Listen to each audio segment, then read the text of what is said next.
Hello friends, MD आर्टमध्ये एका नवीन व्हिडिओसहित पुन्हा एकदा आपणा सर्वांचे स्वागत आहे।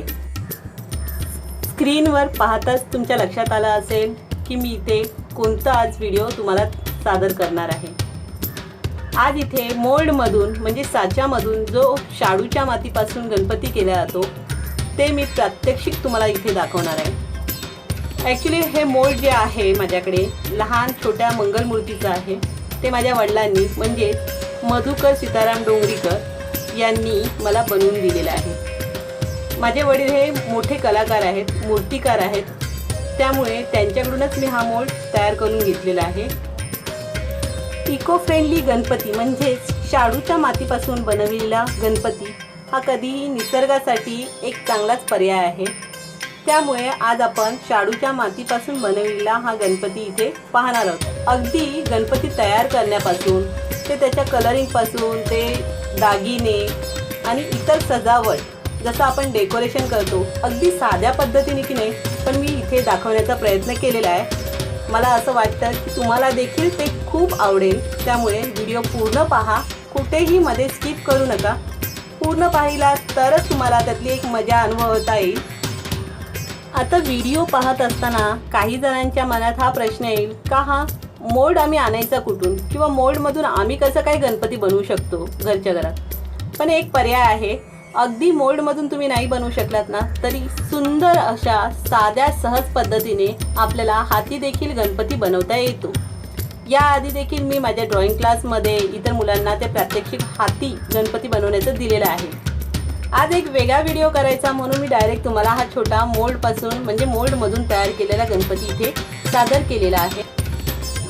आपण जो साच्यामधून गणपती तयार करणार आहोत तो बाहेर साच्याचा काढल्यानंतर देखील त्याच्यामध्ये बऱ्याच गोष्टींची उणीव असते किंवा कमतरता असते जी आपल्याला भरायची असते। म्हणजेच काही ठिकाणी माती बरोबर लागलेली नाही आहे, फिनिशिंग नाही आहे, ती कोरणे म्हणजे माती कामासाठी जे टूल्स वापरतात ते वापरून आपल्याला व्यवस्थित करता येते।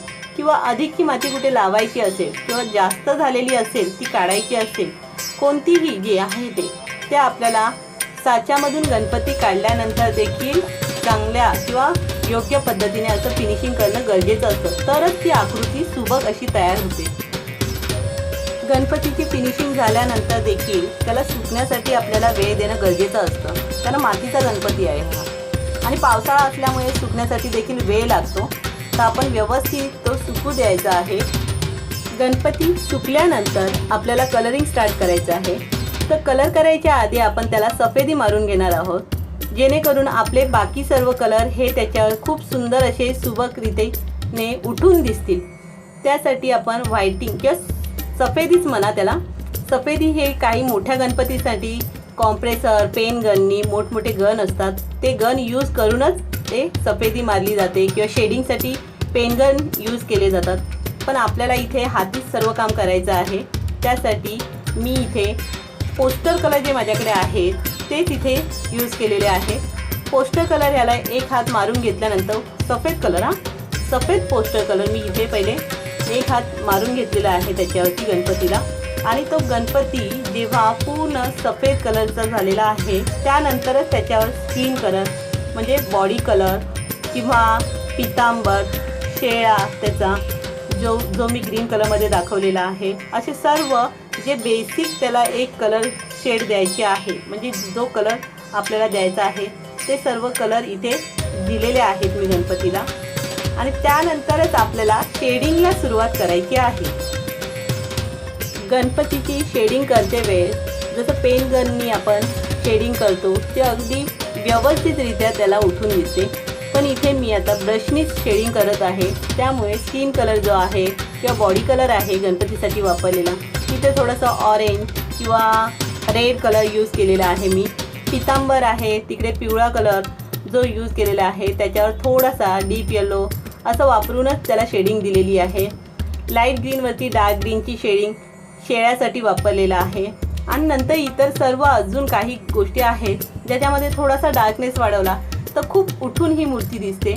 पुढे पाहालच आपण की कशा पद्धतीने मी ह्याच्यावरती शेडिंग केलेली आहे। ठीक आहे, माझी मूर्ती मी जी आता केलेली आहे तुमच्या समोरच साच्यामधून काढलेली ही शाडूची मूर्ती, त्याच्यामध्ये फिनिशिंग मी एवढी केलेली नाही आहे. जसं मला वेळ मिळत होता त्या पद्धतीने मी थोडा वेळ वापरूनच मी सर्व केलेलं आहे.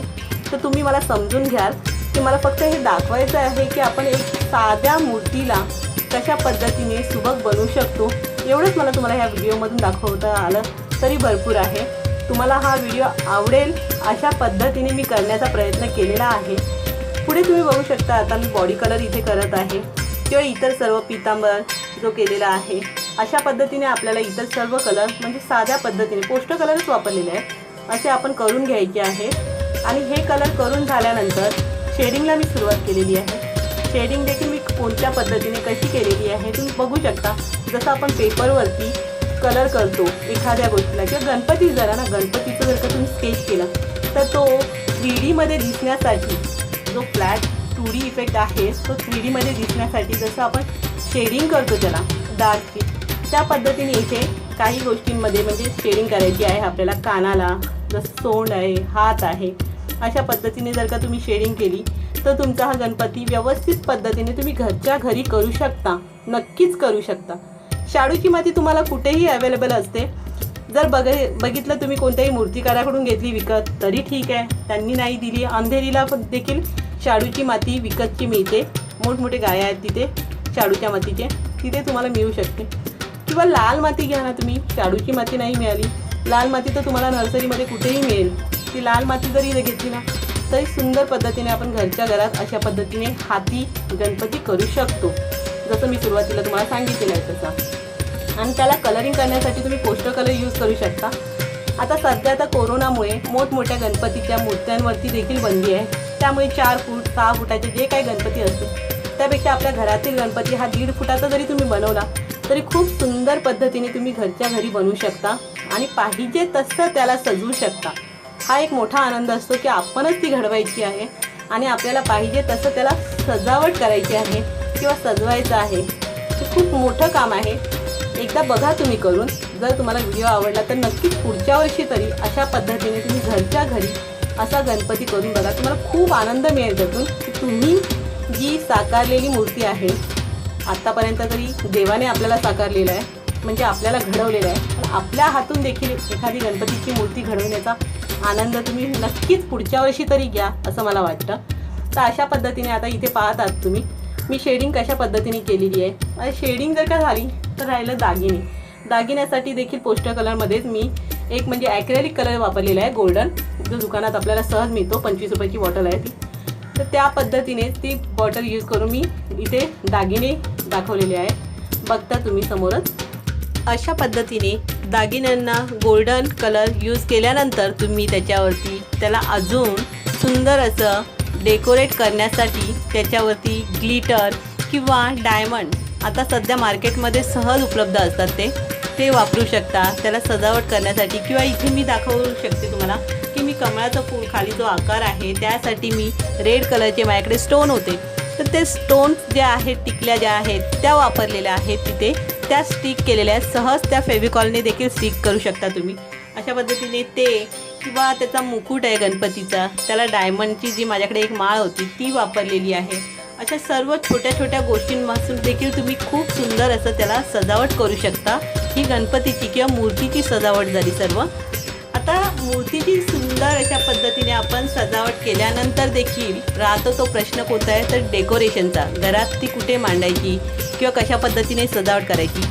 तर मला थोडं इथे दाखवून द्यायचं होतं की अगदी साध्या सोप्या पद्धतीने देखील आपण सजावट करू शकतो जी आकर्षक होऊ शकते. आणि बऱ्याच लोकांच्या घरी अगदी 1.5 दिवसाचा गणपती असतो आणि त्यांना ते कशा पद्धतीने तिथे सजावट करायची किंवा कशा पद्धतीने मांडणी करायची काय करायचं हे नक्की प्रश्नचिन्ह असतो त्यांच्यासमोर. तर असं होऊ नये म्हणूनच इथे अगदी साध्या पद्धतीने देखील तुम्ही गणपती तुमच्या घरी सुंदर अशा पद्धतीने मांडू शकता सजावट करू शकता. हे दाखवण्याचा एक प्रयत्न केलेला आहे मी. आता वर्षाने येणाऱ्या एकदा जो आपल्या घरी येतो पाहुणा त्याच्यासाठी आपण खूप काही खर्च करण्यासाठी तयार असतो मान्य आहे. पण ते सर्व बाहेरूनच विकत आणण्यापेक्षा जेव्हा आपण स्वतः त्याच्यावर मेहनत घेतो आणि स्वतः आपण कष्ट करतो आणि स्वतः त्या पाहुण्यासाठी म्हणजे आपल्या गणपती बाप्पासाठी जेव्हा आपण स्वतः सर्व डेकोरेशन करतो आपल्या हाताने ती मजा वेगळीच असते हो. त्यासाठी तुम्ही जेव्हा ते सर्व स्वतः करून पाहाल। मार्केटमध्ये खूप काही मिळतं, मखर अगदी मिळतात, पेपरपासून बनवलेले मखर असू दे किंवा फुलांच्या माळा असू दे, बऱ्याच गोष्टी अशा आहेत की मार्केटमध्ये तुम्हाला सहजरित्या मिळतील। आता भरपूर पैसा खर्च करता येतो आणि बऱ्याच गोष्टी घेता येतात, पण जेव्हा आपण छोट्या छोट्या गोष्टींमधून स्वतः काहीतरी क्रिएट करतो किंवा आपण ते डेकोरेशनचं सर्व आपल्या हातून करतो, त्यामधून जी मजा किंवा जो आनंद मिळतो तो खूपच वेगळा आहे आणि तो आनंद तुम्ही कधीतरी स्वतःहून अनुभवावा म्हणूनच हा व्हिडिओ मी दाखवलेला आहे। तर या व्हिडिओमध्ये मी दाखवलेला आहे पुढे देखील की कशा पद्धतीने तुम्ही अगदी साधा जो गणपती आपला मंगलमूर्ती मांडणार आहात त्याचं डेकोरेशन करू शकता घरातल्या घरात, आणि पाठीमागे त्याच्या अगदी फुलांच्या माळा सोडा, कोणतेही लाइटिंग करू शकता। ह्या वेगवेगळ्या गोष्टी आहेत, पण ज्या गोष्टी तुम्हाला करता येतील अशा गोष्टी तरी तुम्ही सहज कराव्यात असं मला वाटतं। त्यामुळे पुढचा व्हिडिओ पाहाच तुम्ही।